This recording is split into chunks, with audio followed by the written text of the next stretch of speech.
तुम्ही कधी फवारणीचा पंप पाठीवर घेऊन फवारलेला आहे का? तुमच्यापैकी बऱ्याच मित्रांनी पाठीवर फवारणीचा पंप घेऊन फवारला असेल. मी स्वतः फवारलेला आहे. एक 20-25 किलोचं ओझं पाठीवर घेऊन पिकाची फवारणी करणं अतिशय कष्टाचं काम आहे मित्रांनो. परंतु जसं पूर्वी 100 किलोचं पोतं होतं, आज 50 किलो आलेलं आहे. हे जे काही कष्टाची कामे आहेत ही आजच्या युगामध्ये नवीन नवीन तंत्रज्ञानाच्या माध्यमातून सोपी झालेली आहेत. त्याच पद्धतीनं शेतीमध्ये सुद्धा ज्या काही जुन्या पद्धतीनं पारंपरिक पद्धतीनं कामे व्हायची ती आता नवीन तंत्रज्ञानाच्या माध्यमातून आधुनिक पद्धतीनं होत आहेत. याचाच एक भाग म्हणजेच शेतीमध्ये ड्रोन तंत्रज्ञानाचा वापर. मित्रांनो, तुम्ही टी व्हीवर ऐकलं असेल, मोबाईलवर पाहिलं असेल की आजकाल ड्रोन शेतीमध्ये फवारण्यासाठी आलेला आहे. आर्टिफिशियल इंटेलिजन्स म्हणजे कृत्रिम बुद्धिमत्तेची शेती झालेली आहे. तर हे शेतीमधील ड्रोन तंत्रज्ञानाचा वापर फायदा आहे का तोटा आहे आणि त्याचे अनुभव प्रत्यक्ष आपण शेतकऱ्यांकडून जाणून घेणार आहोत. वेलकम कृषी वसंतमध्ये तुमचं सर्वांचं स्वागत आहे.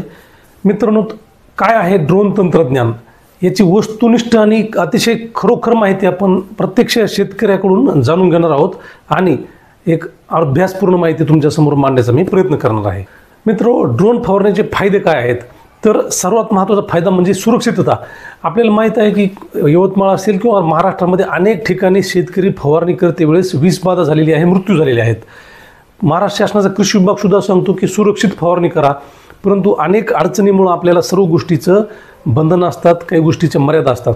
तर मित्रांनो, ड्रोनच्या माध्यमातून जर फवारणी केली तर सर्वात सुरक्षित फवारणी होती. हा पहिला फायदा आहे. दुसरा फायदा म्हणजे काय आहे की मजुराची कमतरता जी आहे आज कंडिशनला आपल्याला भासलेली आहे. कारण की आज फवारणीला मजूर न्यायचं म्हटलं तर 500 रुपये रोज देऊन सुद्धा मजूर मिळत नाही. ही मजुराची जी कमतरता आहे, टंचाई आहे, हा आपला प्रश्नसुद्धा सुटलेला आहे. तिसरा महत्त्वाचा गुणधर्म काय आहे तर परिणामकारकता.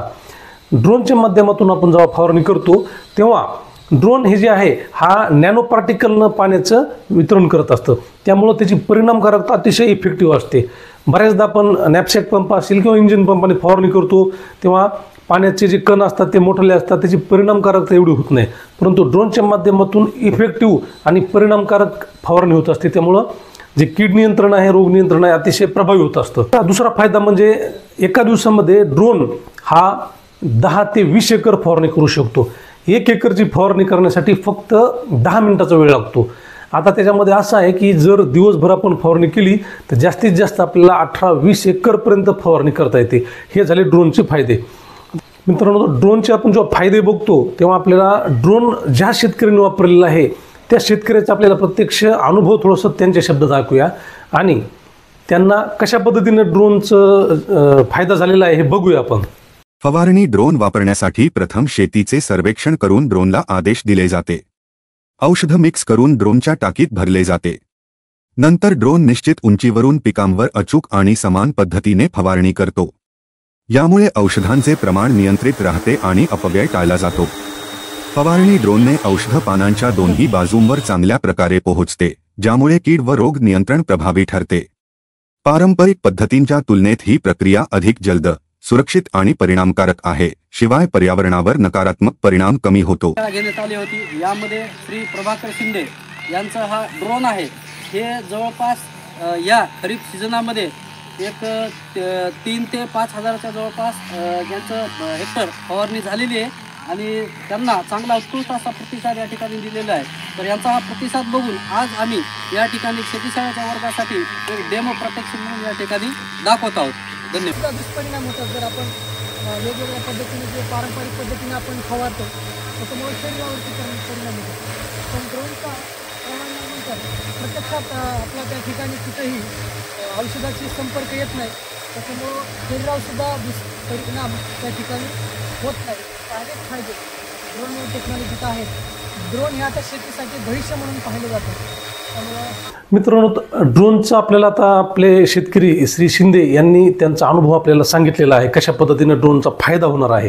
तर त्याचबरोबर महाराष्ट्र शासनाचे जे काही कृषी विभागाचे कर्मचारी असतील, कृषी सहाय्यक गाव पातळीवर सुद्धा शेतीशाळेच्या माध्यमातून सुद्धा ड्रोन काय आहे याबद्दल प्रचार प्रसिद्धी करत असतात, शेतकऱ्यांना मार्गदर्शन करत असतात. तर हे बघितले आपण ड्रोनचे फायदे. तर आता ड्रोनच्या काही मर्यादा सुद्धा असतात, यासुद्धा आपण जाणून घेणं गरजेचं असतं. तर सर्वात मुख्य मर्यादा म्हणजे खर्च जास्त. मित्रांनो, ड्रोन हे जे तंत्रज्ञान आहे हे सर्वसामान्य शेतकरी आहे, अल्पभूधारक शेतकऱ्यांना परवडत नाही, कारण ड्रोनचा प्रारंभिक खर्च जास्त असतो. आता मागच्या वर्षी शासनानं ड्रोनसाठी अनुदान ठेवलं होतं, म्हणजे 50% अनुदान हे BSc ॲग्री किंवा कृषी पदवीधरासाठी ठेवलं होतं. त्याचबरोबर काही बचत गट असतील, FPO असतील, यांना अनुदान जास्त होतं, किंवा शासकीय जसे KVK यांना 100% अनुदान होतं.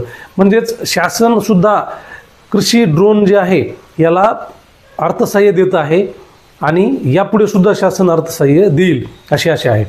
तर दुसरा एक तोटा जो आहे की खर्च जास्त, पहिला त्याचा तोटा आहे.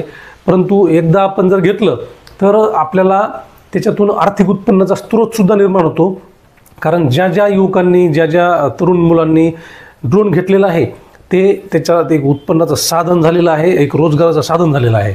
ड्रोन घेण्यासाठी आपल्याला एक प्रशिक्षणाची आवश्यकता असते, कारण आपल्याला जर ज्या कंपनीकडं आपण ड्रोन घेतो ती कंपनी आपल्याला कंपल्सरी असते की त्यांनी 7 दिवसाचं प्रशिक्षण द्यावं.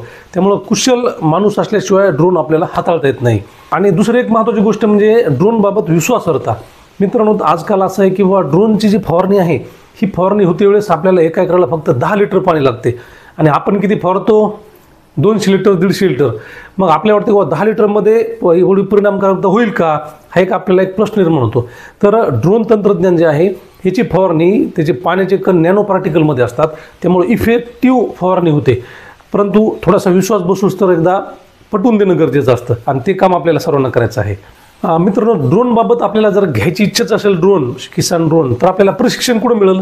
तर मित्रांनो, महाराष्ट्र शासनानं परभणी कृषी विद्यापीठ जे आहे, वसंतराव नाईक मराठवाडा कृषी विद्यापीठ, या कृषी विद्यापीठामध्ये तुम्हाला ड्रोन तंत्रज्ञान काय आहे याचं शेतकऱ्यांना मोफत प्रशिक्षण दिलं जाईल. हे प्रशिक्षण 7 दिवसाचं असतं किंवा कालावधीसुद्धा त्याचा कधी कधी जास्त असतो. तर तिथं चांगलं मार्गदर्शन भेटेल आणि प्रशिक्षणसुद्धा मिळेल आपल्याला. त्याचबरोबर ज्या काही कंपन्या असतात, उदाहरणार्थ आपण ज्या कंपनीकडून ड्रोन घेणार आहोत त्या कंपन्यासुद्धा आपल्याला प्रशिक्षण देत असतात. आता ड्रोन घेते वेळेस आपल्याला ज्या कंपनीकडून आपण ड्रोन घेणार आहोत त्या कंपनीचं आपल्याला कागदपत्र व्हेरिफिकेशन करणं गरजेचं असतं. जसं ड्रोनसोबत आपल्याला टेस्ट रिपोर्ट घ्यावा लागतो. त्याचबरोबर आपल्याला सर्व्हिस, म्हणजे आपल्याला नंतर सेवा, जर एखाद्या कंपनीकडून आपण ड्रोन घेतलं तर आपल्याला कंपनीला बंधनकारक असतं की सेवा. आपल्या मराठवाड्यामध्ये ड्रोन यासारख्या तंत्रज्ञानाला पायाभूत सुविधा नसताना सुद्धा एक आपण स्वदेशी बनावटीचा ड्रोन तयार केलेला आहे मराठवाड्यामध्ये. आणि म्हणजे रुचा इंजिनियर ही जी एक कंपनी आहे तिनं 16 लिटर क्षमतेचा ड्रोन तयार केलेला आहे. त्याचबरोबर ॲग्रो 16 हा जो ॲग्रोजेट 16 हा एक ड्रोन आहे ह्या कंपनीचा. तर ड्रोन जो आहे हा 10 लिटर, त्यानंतर 16 लिटर या पद्धतीनं ड्रोनची कॅपॅसिटी असते. आता ड्रोनमध्ये जेव्हा आपण पाणी भरतो तेव्हा ड्रोनचं जास्तीत जास्त वजन एक 35-36 किलोपर्यंत होतं आणि त्याला ट्रेनिंग घेतल्यामुळे आपल्याला वेगळ्या विशिष्ट पद्धतीनं त्याचं ऑपरेटिंग करता येतं, हँडलिंग करता येतं. तर शेतकरी मित्रांनो, ड्रोन तंत्रज्ञान जे आहे हे आपल्याला वाटत असेल की बाबा खर्चिक आहे, परंतु लक्षात घ्या की ही काळाची गरज आहे. भविष्यातील शेती, म्हणजे जर शाश्वत शेती म्हणायची असेल तर आर्टिफिशियल इंटेलिजन्स किंवा कृत्रिम बुद्धिमत्तायुक्त शेती ही भविष्यातली शेती आहे आणि त्याची सुरुवात आपल्याला झाली आहे. त्याचाच एक भाग म्हणजेच ड्रोन तंत्रज्ञान. तर शेतकरी बंधूंनो, या व्हिडिओचा उद्देश एवढाच आहे की शेतीला आधुनिकतेकडे नेण्यासाठी आपण वेगवेगळ्या नवीन तंत्रज्ञान असेल, कृषी विद्यापीठाचं तंत्रज्ञान असतील, शिफारशी असतील, याचा अभ्यास करावा. जर आपल्याला अभ्यासांती असं पटलं की खरंच ड्रोन तंत्रज्ञान हे भविष्यातील शेतीसाठी फायद्याचं आहे, मला शेतीमध्ये यापासून फायदा होतो, तर हे नवीन तंत्रज्ञान आपल्याला स्वीकारायला हरकत नाही. माहिती आवडली असेल तर नक्कीच तुम्ही इतर शेतकऱ्यांना सुद्धा पाठवू शकता. धन्यवाद.